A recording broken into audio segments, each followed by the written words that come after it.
Welcome to RUNTALK. I'm your host, Dr. Jason Karp. On today's show, we're going to talk about something that is pretty common among a lot of runners, and that is strength training. You hear a lot about strength training for distance running performance. Everything from stair raises to kettlebells, squats, and all these different kinds of exercises. And if you're like me, you may be wondering, does any of this stuff really work? Do you really need to strength train to be a better distance runner? And so today's show is all going to be about strength training for running performance and whether or not it helps, and if it helps, then how to do it correctly. And so this is an issue that you can look at from two different perspectives, and we're going to take some time here. We're going to look at it from both different perspectives. One is the physiological performance influencer perspective. What are the underlying physiological factors that influence performance?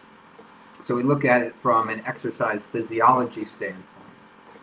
The other side, the other way you can look at this is from the research standpoint. What does the research show about strength training for distance running performance? So we're going to take some time today, and if you're just joining us, welcome to a Run Talk with Dr. Jason Karp. I'm your host. And so let's first talk about the physiological side of distance running performance. What are the key factors that influence performance, and does strength training fit into those factors? Does it influence those factors? And if so, how?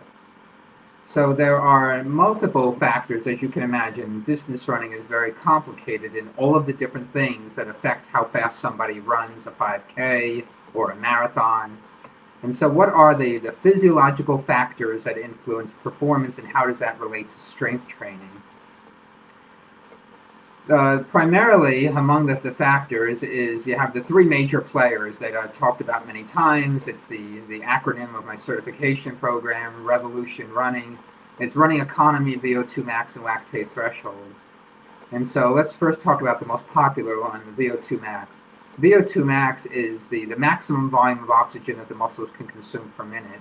And it is influenced by two major categories of factors. One is the heart and the ability for the heart to distribute blood to the working muscles. And the other factor is what's happening inside the muscles, the mitochondria in the muscles, the ability for the muscles to extract the oxygen being delivered to it and to use that oxygen to regenerate ATP for muscle contraction. And so the strength training will not help improve the VO2 max because it doesn't make the heart a better pump of blood. It doesn't make the heart better at its ability to deliver blood to the muscles, and it doesn't enhance the muscles' characteristics that enable it to use the available oxygen. It doesn't increase the amount of mitochondria or aerobic enzymes or all of the metabolic machinery that is responsible for using oxygen. And the reason why it doesn't do that is because by its very nature, strength training is anaerobic. And so it doesn't specifically target the muscle's ability to use oxygen nor the heart's ability to deliver the oxygen in the blood. Now let's look at one of the other factors, lactate threshold. You got the same issues. Lactate threshold is the fastest aerobic speed that is sustainable. And so it has more to do with what's going on inside the muscles than it has to do with the cardiac issues at VO2 max. It's very interesting, actually. We talked about this on another show, that the characteristics that are the biggest influencers of the VO2 max, which are cardiovascular, are different from the biggest factors that influence the lactate threshold, which are muscular. And so strength training doesn't have the ability to increase the lactate threshold, again, for the same reasons, because it doesn't improve or enhance the muscle's ability to use the available oxygen being delivered to it. Now let's get to the third physiological factor, which is the running economy. In this case, there's some differences, because running economy, which is the one physiological factor that science and research knows the least about. We know a ton about VO2 max. We know a ton about lactate threshold. We're still learning about what are the underlying things that influence the running economy, but we still know a lot. And like I talked about in the last episode, running economy is greatly influenced by the amount of running you do. People who run the most tend to be the most economical. And that has a lot to do with the continuous nature of running and the repetition of those running movements. Just like a child learning how to walk, you practice walking until it becomes smooth, and it's kind of the same idea with running.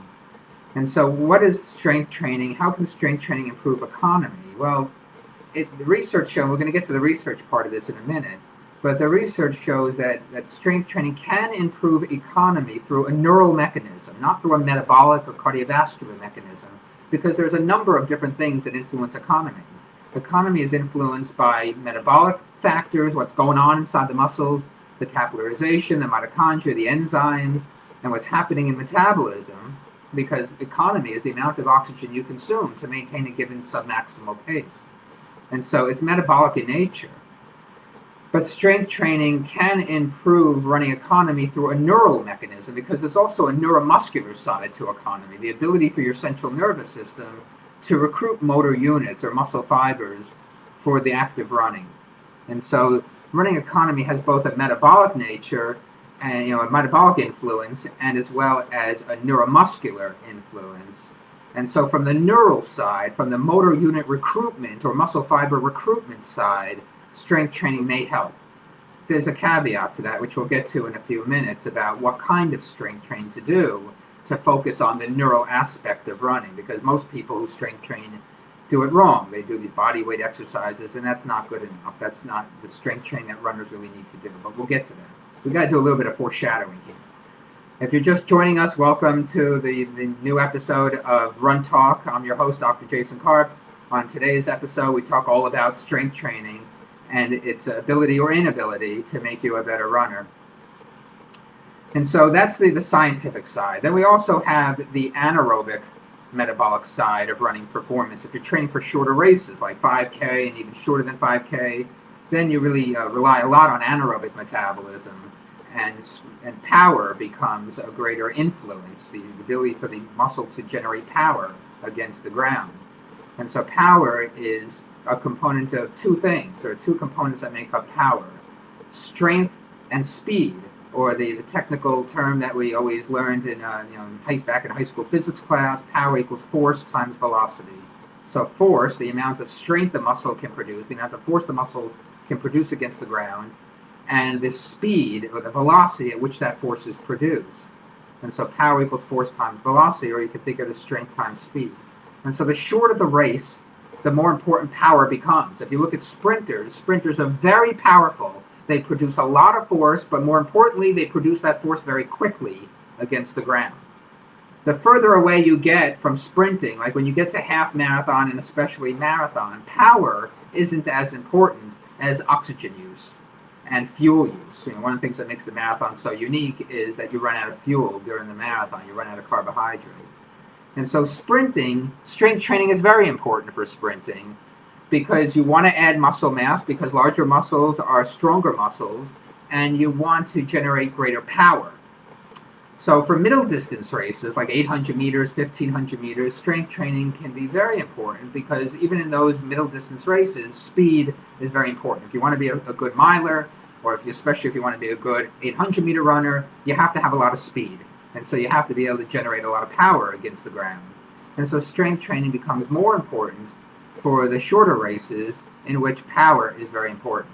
For the longer distance races, power is not as important as other things. Metabolism is more important, and the ability to transport and utilize oxygen at very high rates and be able to sustain that at very high rates is very important. So that's the science side. That's the physiology side. When you ask yourself, should I strength train to improve my performance? First, look at the physiology. What are the limiting factors of the race that I'm training for? If I'm training for a mile, well, what limits the mile performance? Well, there's a lot of things. There's what we already talked about, the blood flow from the heart to the muscles ability to use the available oxygen in metabolism. And then you have acidosis, which is caused by the anaerobic side of metabolism. And so you need to buffer that acidosis. So ask yourself, well, what are the specific physiological factors that influence performance in the race that I'm training for?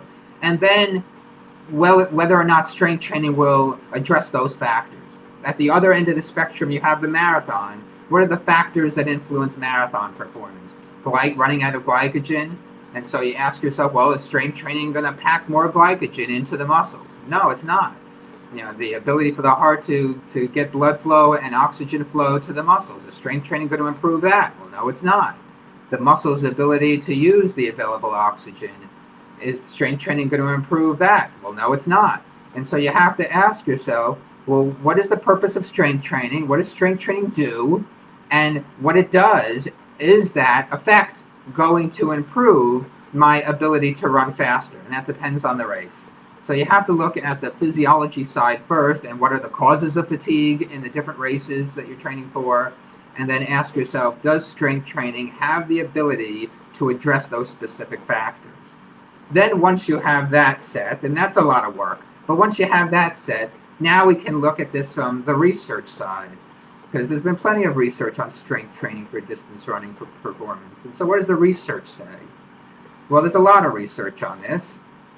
But to sum it all up, I've read every single study. I have talked about this at many coaching clinics around the country and around the world. I've written about it. So I know the literature review, I have it all in my head. And that's one thing I will urge you to do, is that when you ever want to know something, don't just look at one study, and don't cherry pick studies that support what you want to believe. That's how people on Facebook and Instagram, support. That's what they do. As a real scientist, as a real critical thinker, you have to look at the whole body of research. And when you have the whole body of research in your head, then you can make some kind of conclusions. If you know whose research you want, become familiar with the scientists who are studying what you want to know, and then make some conclusions and look at how they did their study, because the result of any study oftentimes is a result of how you set up the study. And so you have to look at the protocols that they use. If they did strength training, what kind of strength training did they do? What did their subjects do? How long was the protocol? You have to look at all of this stuff. And so when you research and when you review all the studies that have been done, you come up with some conclusions. So what the research shows is that strength training in the traditional sense that people do, a lot of distance runners tend to do programs that are more muscular endurance in nature, where they do a high volume of reps. They do a modest amount of weight and a high volume of reps, because that's what a lot of runners think that runners should do. It's an endurance sport. You train with endurance. So you do, 20 reps of each exercise. And especially the people who are doing body weight kinds of exercises in front of their camera, if they're following along a video or something, that a lot of people do, then that's the kind of stuff that they do. They'll do, 20 squat jumps and 20 jumping jacks and 20 burpees and all this stuff. That high volume approach doesn't work for distance running performance. The strength training that does work for distance running performance is very high intensity. So very close to what's called your RM, your repetition maximum. So the 1 RM, the 1 rep max, is the maximum amount of weight that you can lift one time. And so the research on strength training for distance running performance that shows that it's effective is a very high percentage of the 1 RM, over 85% of the 1 RM. So you're lifting more than 85% of the amount of weight that you could lift just once. So it's a very high intensity type of a strength training program. And the reason why that works is because of what I said before, that it focuses on economy. So strength training, no matter how you do it, let me backtrack for a second. Strength training, no matter how you do it, has not been shown to increase the VO2 max, and it does not increase the lactate threshold. But it can improve economy through focusing on a motor unit or muscle fiber recruitment, so the neural aspect of performance of running economy. And to do that, to focus on the neural aspect, you have to lift heavy, because you have to lift close to what you could possibly lift at your maximum. Because when you do that, you're recruiting a lot of muscle fibers for the task. If you lift only 70% of your 1 rep max, you would have to lift it many times to get even close to recruiting everything that you have in the muscle. If you lift very heavy, then you're forcing your central nervous system to recruit a lot of muscle fibers. Because the way we regulate force, if you're lifting a very heavy weight, the way we regulate force 2 different ways, which you can't control. It's the central nervous system does this. We regulate force by recruiting more muscle fibers and increasing the stimulation, the timing of that stimulation. So we send a signal to the muscle maybe once every half a millisecond instead of once every millisecond. And so we regulate force by recruiting more muscle fibers and increasing the frequency at which those muscle fibers are stimulated to be recruited. And so when you lift a very, very heavy weight, then you are doing both of those things simultaneously. You're recruiting a lot all at once, and you're increasing the frequency at which those muscle fibers are stimulated. So you produce a lot of force. And so that's the trick, that if you're going to strength train, then you have to lift very heavy weights. Having said that, you don't want to just go into a gym and start lifting 85, 90, 95% of your 1 rep max all by yourself. That's something that is it could be dangerous if you do it all by yourself, if you're not used to lifting that kind of heavy weight. So you have to have a spotter with you, because you don't want to have an accident and drop a weight on your foot or something like that. So you have to be very careful, because it is very heavy, very intense. And the reason why that kind of strength training works is because, remember what I said a few minutes ago, that power equals force times velocity. So if you want to focus on improving power, you have to focus on improving one or both of those two components of power, the force and the velocity. So very heavy strength training focuses on increasing the amount of force, because you're lifting very close to the amount of maximal force that you could lift just one time. Now, the other part of that equation is the velocity. The way we improve the velocity component of power is by producing quick force against the ground in a very, quick. So what do you think? I'm going to ask the Facebook and Instagram audience, what do you think kind of training will target the velocity component of power by producing a lot of force against the ground very quickly? Plyometrics, very good. My audience is so smart. Plyometrics. And so that's why plyometrics can be very beneficial, because any force that you're producing it against the force very quickly. You're landing and jumping off the ground very quickly, spending as little time on the ground as possible. That's very stressful for your calves. It's very stressful for your Achilles tendon. Like if you do hop jumps off of a set of bleachers or something. So with that too, you have to be very careful, because you don't want to damage your Achilles tendon and get some tendonitis. So you have to precede the plyometrics or the very heavy strength training with some other kind of strength base to begin with, because you can't just jump in to doing very heavy strength training or the aggressive plyometrics, because you don't want to get injured. And especially with plyometrics, that can lead to Achilles tendonitis and calf issues. And so you have to be careful. When you start it, don't start with 10 exercises. Start with maybe 1 or 2 exercises and just introduce the stress. This goes all back to the whole theory of training and how you apply a little bit of a stress, the body responds and adapts to that stress, and then over time you can apply a little bit greater stress, a little bit greater stress, a little bit greater stress. But you have to be methodical in how you do that. On another episode, we'll talk about the whole training process and how to design the training program. And that gets into the book I'm writing right now on periodization for running and why you do things a certain way. But that's a whole other episode. So suffice it here to say that, so from the research side of things, strength training can help, but only if you do it a specific way. Only if you train with either very heavy weights to focus on the force component of power, or if you do it with plyometrics that focus on the velocity or speed component of power. Now, having said all of that, I'm going to say that if you're going to strength train, there has to be a reason for it. And if you have not yet maximized the run training, there's no reason to strength train.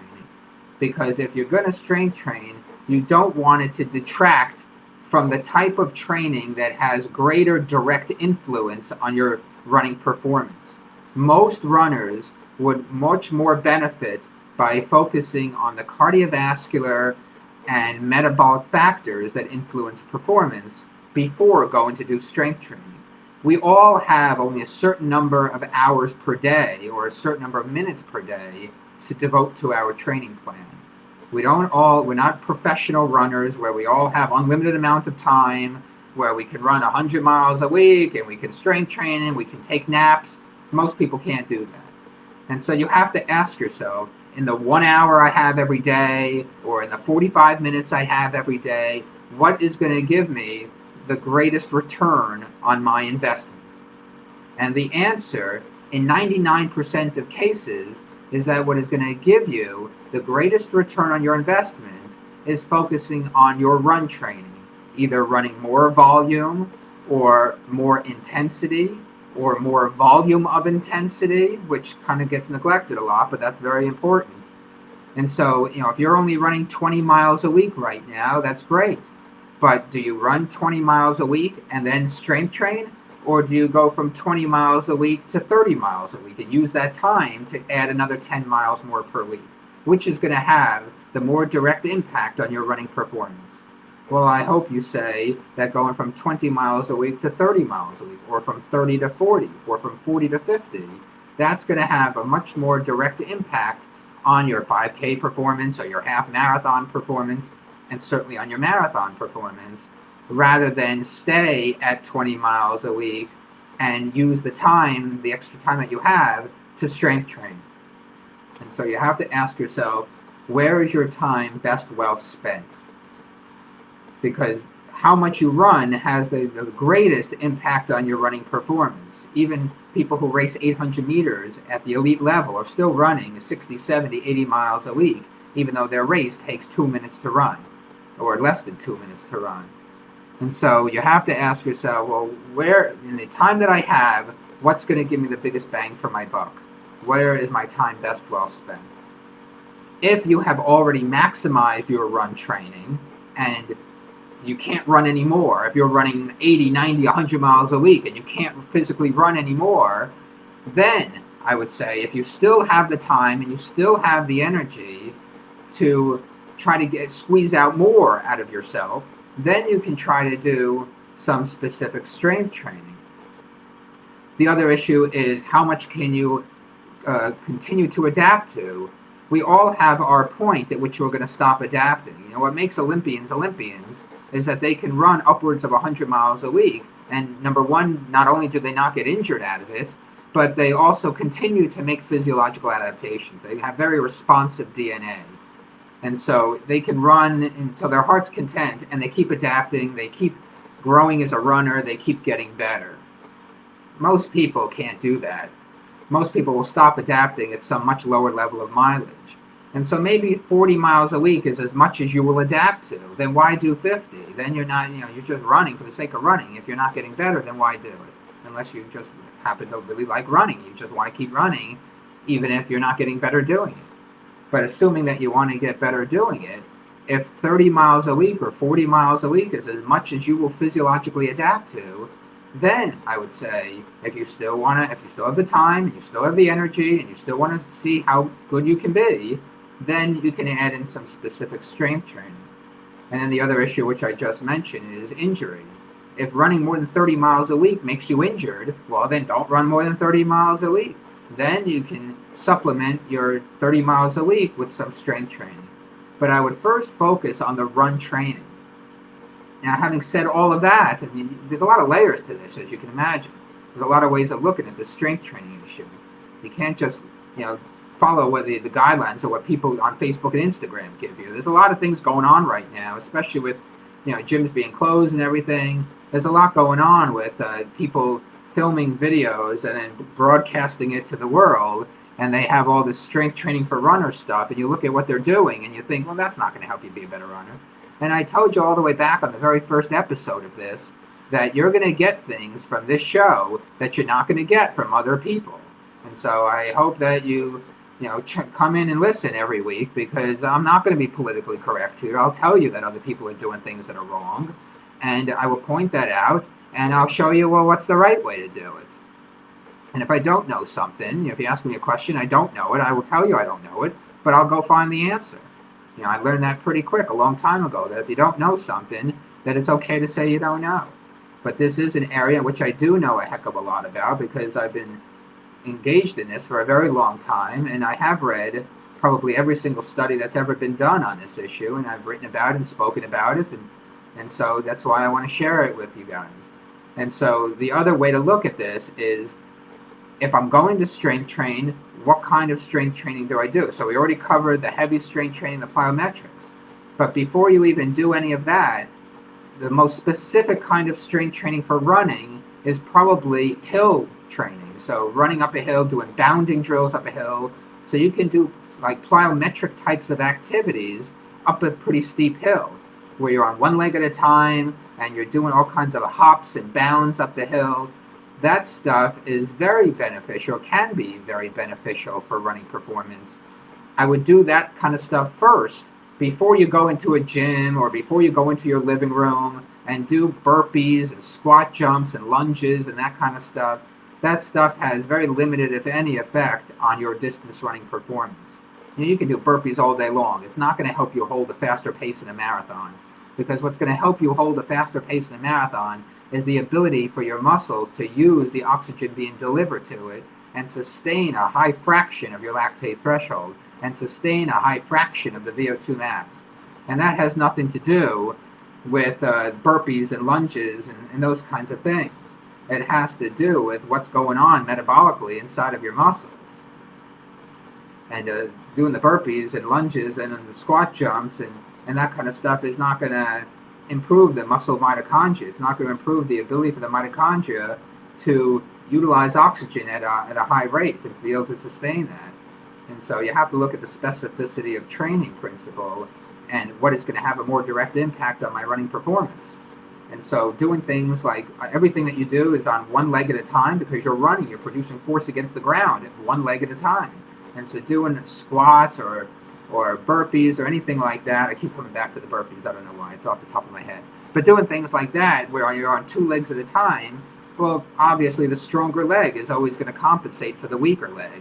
And so anything you do should be on one leg at a time, because that's how you produce force against the ground when you're running. And so doing bounding drills up a hill, or even doing short hill sprints, that kind of stuff can be valuable, much more valuable than going into a gym and doing the traditional kinds of strength exercises. And certainly you don't want to do things that are open, what are called open chain, like a leg extension machine. Any kinds of strength training that you do for running performance should be closed chain, where your foot is in contact with the ground, because that's what more closely mimics the running motion, the running performance, is producing force against the ground. So getting on a leg extension machine and doing leg extension, that's not going to help you become a better runner. And so any strength training that you do, like the traditional kinds of lifting, even that should try to be made as specific to running as possible. But first I would do things like bounding drills up a hill. Hill training is very good for running, because you're actually doing the running motion while you're trying to improve power against the ground. So there's many ways now. In the half an hour that I've been talking, there's a lot of different ways we've looked at this. First is the scientific physiological way. What are the factors? And I know I repeat myself because people come in at different times. And I know when this gets saved, people may not watch the entire show. They may not watch the entire video. So I'll repeat things to sum up. So one way to look at it, the first way to look at it, is what's the underlying physiology of the race that I'm training for? What are the physiological factors that influence running performance? And how do I target those factors? And whether or not strength training will be able to target those factors. Then the other side of this is the research side. What does the research show that strength training does or does not help running performance? And we already covered that. That the research that does support, there is some research to support that strength training can improve running performance, but really there's actually only a couple of studies that looked at performance, so you can't even really say that. What the research shows is that strength training can improve running economy. It does not improve VO2 max, it does not improve lactate threshold, but it can improve running economy through a neural mechanism. Now keep in mind, like I said earlier, there are other things that affect economy. The neural side of this, the ability to recruit muscle fibers synchronously for the job, that has been shown to be able to be enhanced through heavy strength training. And so if you're going to strength training, first maximize the run training, and then if you've already maximized your running volume, if you've already maximized the tempo runs and the interval workouts, and you can't do any more of that you've already maximized all the run training, the volume and intensity, and the volume of intensity, If you have already maximized all of that, then you can try some very specific strength training where you lift heavy and you do plyometrics, and then that gives you the complete training program. But I wouldn't do that until you have already maximized the run training. There's actually very little research to show that strength training, even of the heavy type, actually improves running performance. Now, the other issue of this, which we haven't mentioned yet, but that's why we have a whole show on this, is injury prevention. A lot of people talk about strength training to prevent injuries.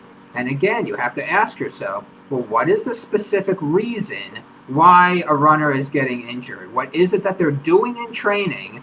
What is it that they're doing that is causing the injury? And what type of injury is it?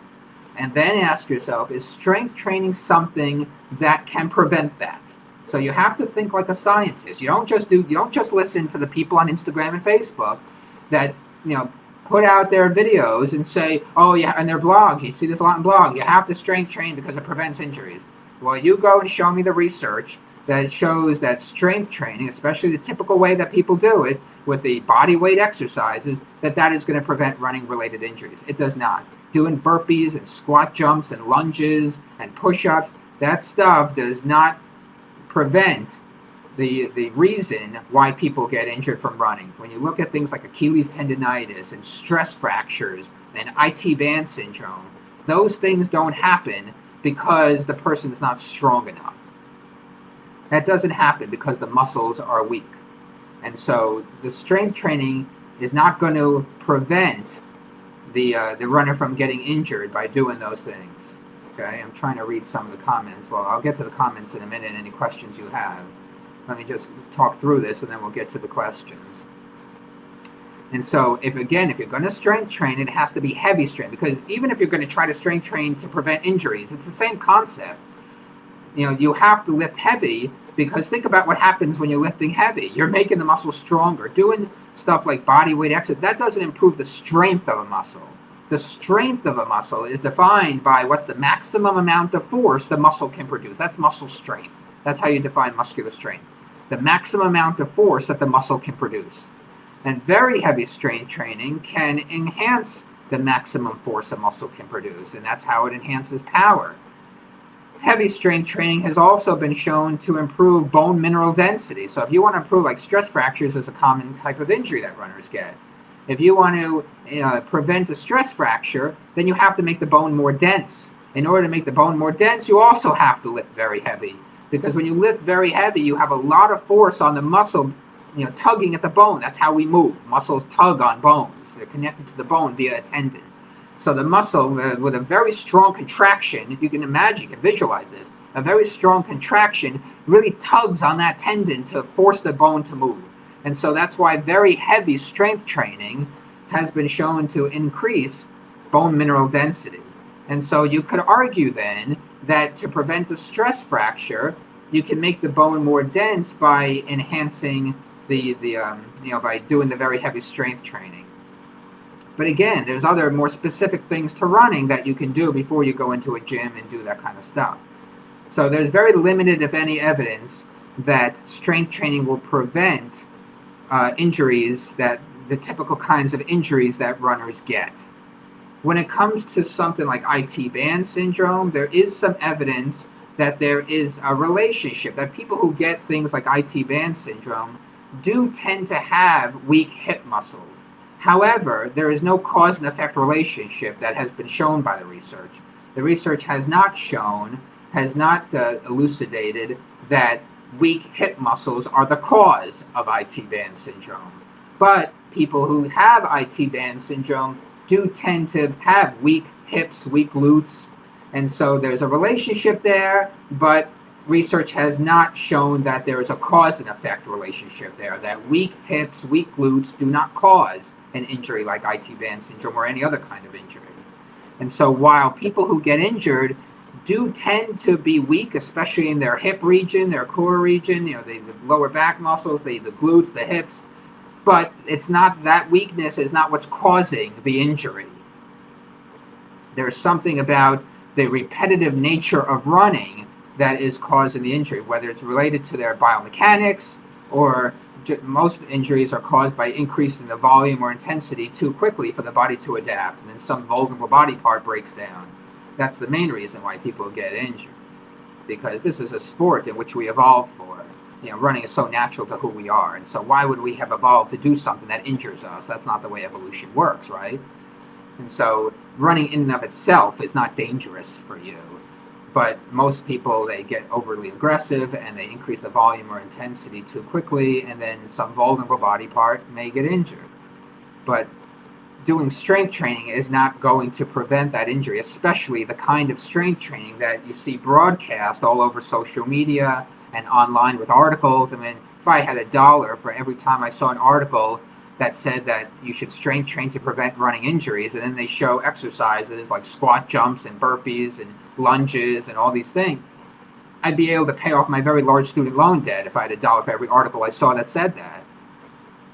And so if you're going to strength training, it has to be done in a very particular way with very heavy strength training or plyometrics, and even that should be saved for later. Do the more specific running training first, and you can do even more specific kind of strength training, like go into a steep hill, find a grass steep hill somewhere, and do kinds of strength training activities on that hill. You can do sprints up the hill, you can do bounding exercises up the hill, you can do springing types of things up the hill where you're really focused on the lower leg musculature and the Achilles tendon, and focus on generating power up the hill.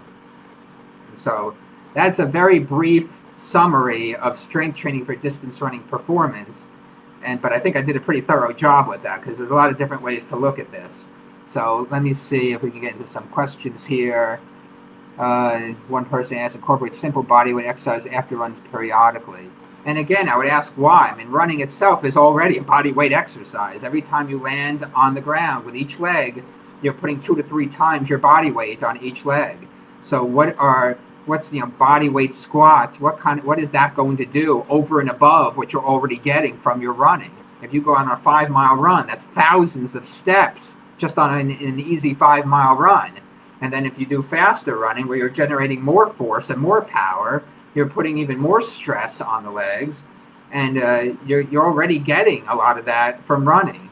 And so the body weight exercises, getting on the ground and doing glute bridges where you raise your hips up in the air, how is that going to improve your running performance? I mean, I look at the crazy stuff that people do on social media, and it's hard not to sit and think, how is doing a plank or how is doing glute bridges going to help you, hold a faster pace in a marathon? How is that going to help prevent a running-related injury? It's not. But yet people broadcast this stuff because they don't know the physiology, they don't know the research, and so I urge you to educate yourself. Read all of the research. Get online, you go on Google Scholar or go on PubMed, type in keywords, strength training and distance running, or plyometrics and distance running. Type in keywords and a whole list of articles will come up, and go spend the next year of your life reading and reading and reading and reading and reading, and read all of this stuff and educate yourself and get to know the researchers who do this kind of work, and email them and have a conversation with them. Talk to the people who are in the laboratory who are doing this research, who've spent the last 20 years researching this stuff, and really immerse yourself in it. I support going back to school and getting degrees, but not everybody has to do that. But there are other ways to do it these days. You can read all these research, you can email these scientists all over the world who study this stuff, and get into a discourse with them and say, hey, I'm a runner, I want to improve my performance, I read your research, what do you think about this? Scientists love to talk about their research. You can email me anytime you want, jason@run-fits.com. Email me whatever time you want. I'll have a discussion with you about this. I love talking about this stuff. But the thing with strength training is that people think it's an elixir. 30 years ago, people were not, strength training for distance running performance is a fairly new concept. 30 years ago, nobody was doing this. Yet people were not getting injured back then. They were running faster back then. We had much faster marathoners in the 1970s and 80s than we have now. Now, we're lucky if we can get a few guys under 2:10 in the marathon. Back in the 1980s, we had a lot of guys who could run under 2:10 in the marathon. So, people are actually getting slower nowadays because the whole population is now running, which is great. But more injuries are happening now because people are getting off their couch and going to run a marathon. instead of evolving into the marathon with years and years of running. And so more injuries are happening right now, and people are running slower than they used to. And so it's interesting to me that even with strength training, it's not making anybody faster. I mean, look at the data. I mean, no one's getting faster from the strength training, especially the kind of strength training that they do. And so it's a very interesting conversation that, strength training is a fairly new concept for distance running performance. People never used to strength train, yet they were not being hurt by not doing it. They were just running all the time. If you're running 80 miles a week, you're going to be exhausted. How are you going to have the time and the energy to strength train? So again, you have to ask yourself, well, what's going to give me the biggest bang for my buck? What am I going to get the greatest return on my investment?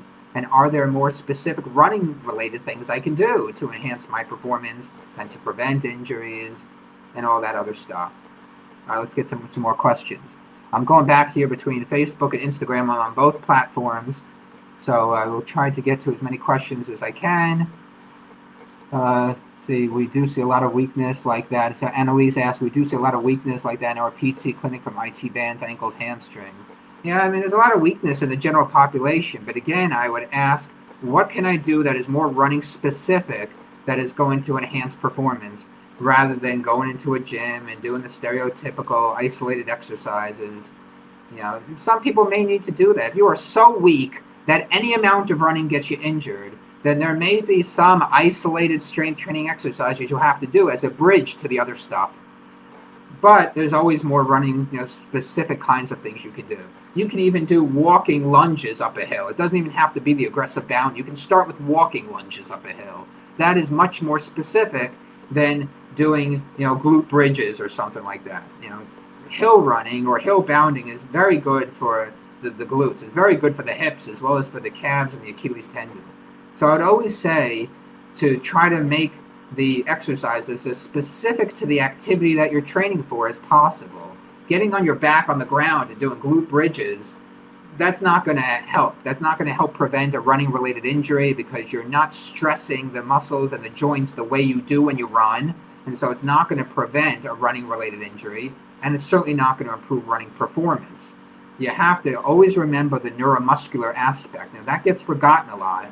But you always have to remember the neuromuscular aspect of running performance. If you want to be a better runner, you got to run. If you want to prevent injuries for running, you have to prevent it in the context of running. How is running applying the stress, and what can you do to mitigate that stress or to adapt to that stress so that you don't get injured from the running movement? You always have to keep that at the forefront of your mind. Okay, let's get to some other questions. Does all this also apply to sprinting? Would plyometric bodyweight exercise be a good idea to increase tendon sprint strength? Yeah, so we talked about that earlier. So yes, for sprinting is a whole other animal, and that's a whole other sport. You want to do a lot of strength training for sprinting, and plyometrics is very important for sprinting because sprinting itself is a plyometric activity. If you watch sprinters, how quickly are they on the ground? Their foot is on the ground for such a small fraction of a second. And so that's the whole goal of sprinting. You want to be able to produce as much force as possible, as quickly as possible. And that gets us into the whole purpose of plyometrics. The whole purpose of plyometrics is to improve power of the muscles and tendon unit by spending as little time on the ground as possible and trying to produce as much force on the ground as quickly as possible. Remember, power equals force times velocity. And so plyometrics gets into the velocity component of power. That also gets us into another subject of physics that you may have learned in high school physics class or college physics class, impulse. Impulse is force times time. And so for sprinting, you want to focus on impulse, being able to produce force in a given amount of time. And so yes, to answer your question, plyometrics and heavy strength training is very important for sprinting.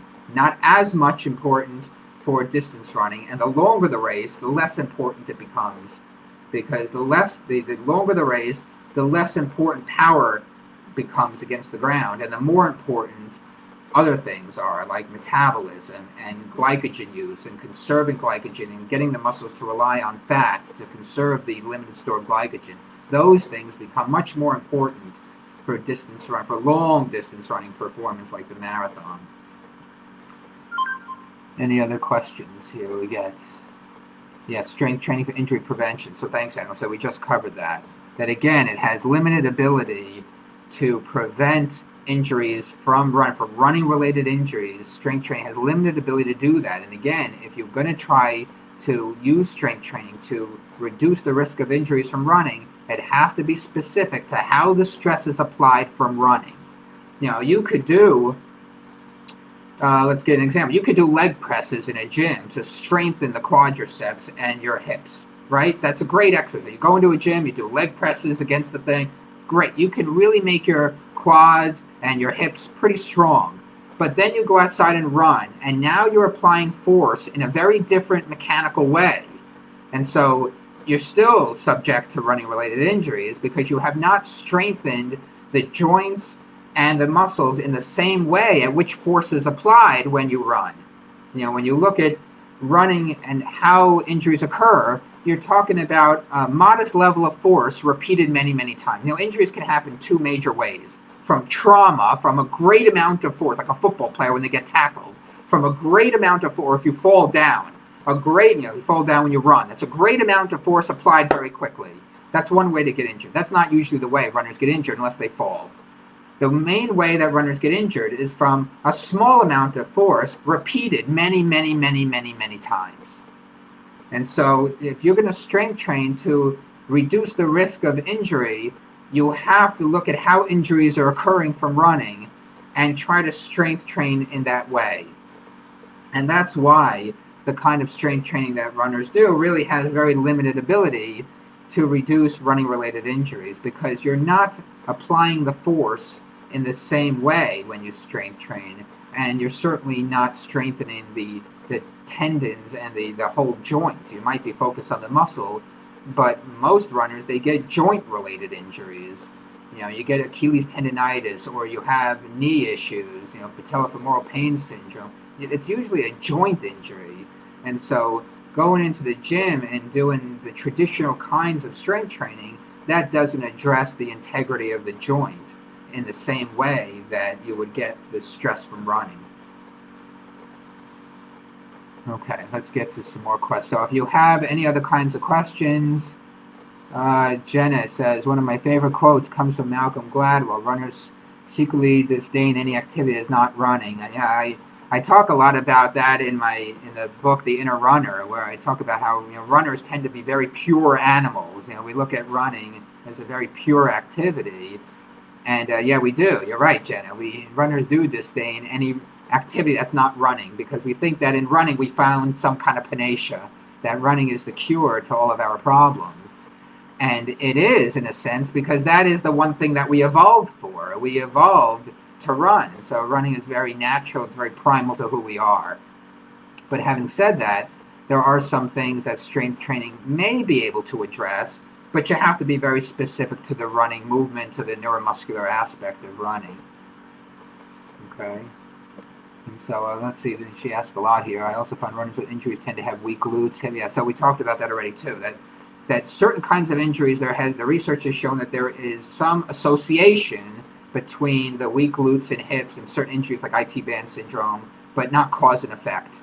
And so if you have weak hips and glutes, it doesn't cause you to get IT band syndrome or other kinds of injuries. And certainly, something like Achilles tendonitis or plantar fasciitis, those things are not because of weak hips and glutes.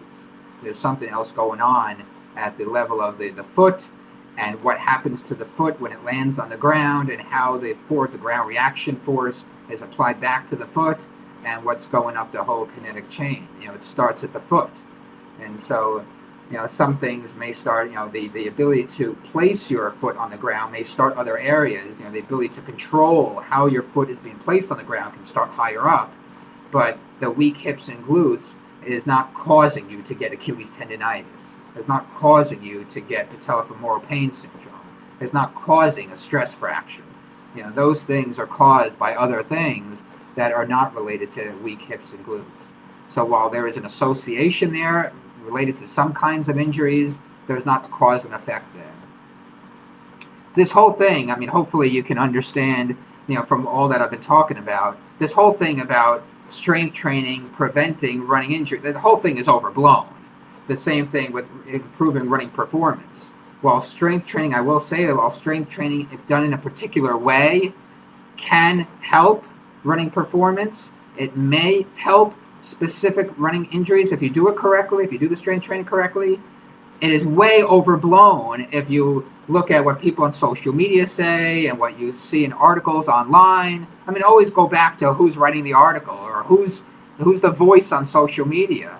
I mean, that would be always the thing I would say. I mean, which this goes back to a whole other. We're going to talk about this on another episode.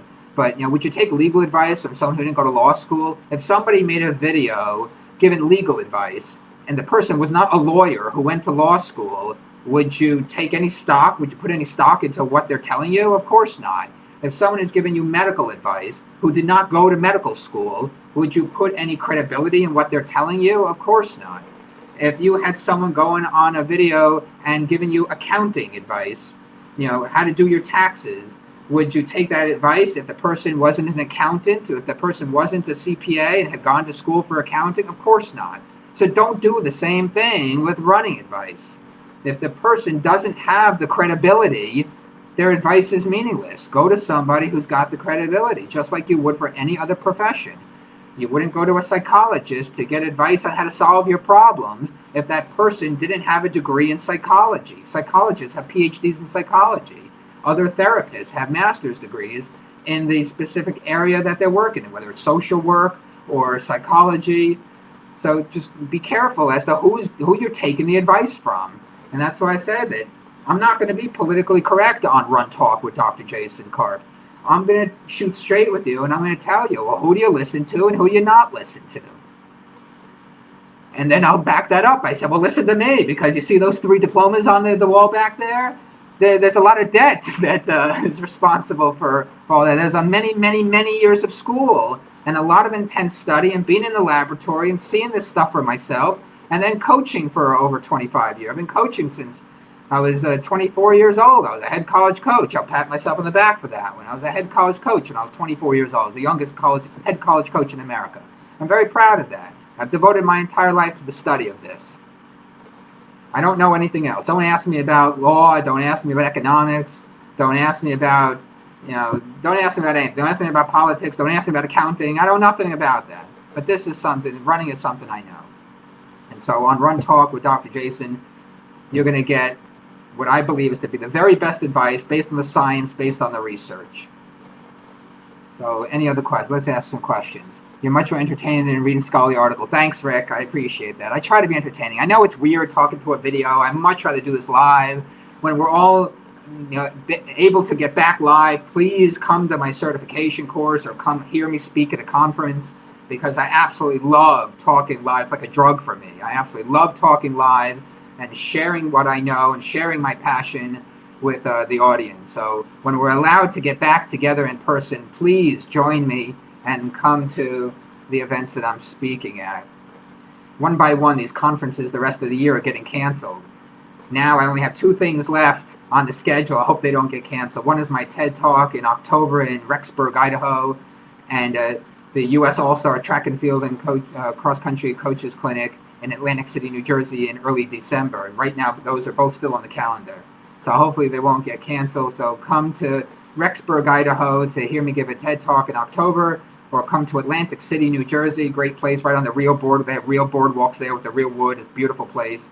A hotel right on the boardwalk. We'll go for a run together on the boardwalk, and then you can come hear me speak at the U.S. All-Star Track and Field and Cross Country Coaches Clinic in Atlantic City, New Jersey in the first week of December. So I'm looking forward to those things. Let's see, any other questions? Jen Zerling. Hi, Jen. How does a pregnant woman who wants to run avoid sciatica, since the ability puts strain on the lower back? Hi, by the way. Yeah, it's a very good question. So this is one of the things that I don't know a lot about. I know about piriformis syndrome and how the piriformis muscle can press on the sciatic nerve, but then to complicate that with pregnancy and how your center of gravity is moved more forward, that's something that I don't know. I would have to look at the research specifically on sciatica and pregnancy and running. And so maybe go on Google Scholar or go on PubMed and type in those things, sciatica, pregnancy, running, and see what comes up, because issues are different for pregnant women. In my book Running for Women, there's a whole chapter on pregnancy, but I don't talk about that. I don't talk about specifically sciatica. I do talk about how the center of gravity is moved slightly forward, so that affects the running mechanics. But I don't know what you can do as far as trying to get rid of the sciatica. Again, it's the same issue as getting the, whatever's pressing on that nerve, whether it's the piriformis muscle or something else, somehow you have to get the pressure off the nerve. And so I don't know how that is done in the complicated pregnancy situation compared to when somebody is not pregnant. So you stumped me, Jen, but I could do some research and look that up to see how pregnancy complicates the sciatica. And she says, well, then look it up. Yeah, I will, Jen. So you gave me some homework to do. Or maybe in the next edition, if I have a second edition of the book Running for Women, I'll have to research that and put that in there. Rick says relationships with a question mark. I'm not sure what he's asking. Relationships between injuries, between his strength training and injury. I'm not sure. Relationships between what and what. If you're more clear about that. Let's see. Any other questions? Or let's get to some of the Instagram questions. We've got some questions. Do you recommend swimming to increase VO2 max? That's a very good question. So that gets into the whole cross-train. We're going to have to cut this short. I know Instagram will cut me off in an hour. We got 4 minutes left. So you can cross-train to do other things to improve the VO2 max, but it won't improve it specifically for running because swimming is very, very different. When you're swimming, you're prone, and so that affects stroke volume and cardiac output. With running, stroke volume, the blood flow has to go against, the venous return has to go against gravity, whereas swimming, you're horizontal. And so you don't have to go, the blood flow doesn't have to go against gravity to return back to the heart. So there's all kinds of different things that affect VO2 max with cycling and with swimming compared to running. So to affect the VO2 max or lactate threshold with running, you have to do it by running. But if you're not running a lot yet, then sure, you can supplement with cross-training because all that stuff will help your overall general fitness. So I do have to cut it off here now. We could talk about this all day long, but I don't want to get cut off on Instagram. And I also want to, end the show in an hour. Even television shows don't last longer than an hour. But this has been a good talk. Any questions that I haven't gotten to live, I will try to answer in the comments. And so, every time I finish off this show with a thought. And so my thought today is that, this is for the runners who are scared about running. Every time I want to address a different, audience with the comments. And so don't ever be scared about, running is so natural and so primal to who we are that, don't ever be scared about running. Running is a great way to explore your environment. And so use running as a way to explore your neighborhood or explore the town in which you live, or when you travel again to explore. Running is a great way. Every time I go someplace, I go out of the hotel, I don't know where I'm going, but I just run. And it's a great way to explore my outside environment and my inner self in the context of that outside environment. And so don't ever be afraid to go out into a strange place and run, because it's such a great way to explore your external and internal environments. So thank you for joining another episode. Come back next Monday for another episode of Run Talk. I'm your host, Dr. Jason Karp. See you next time.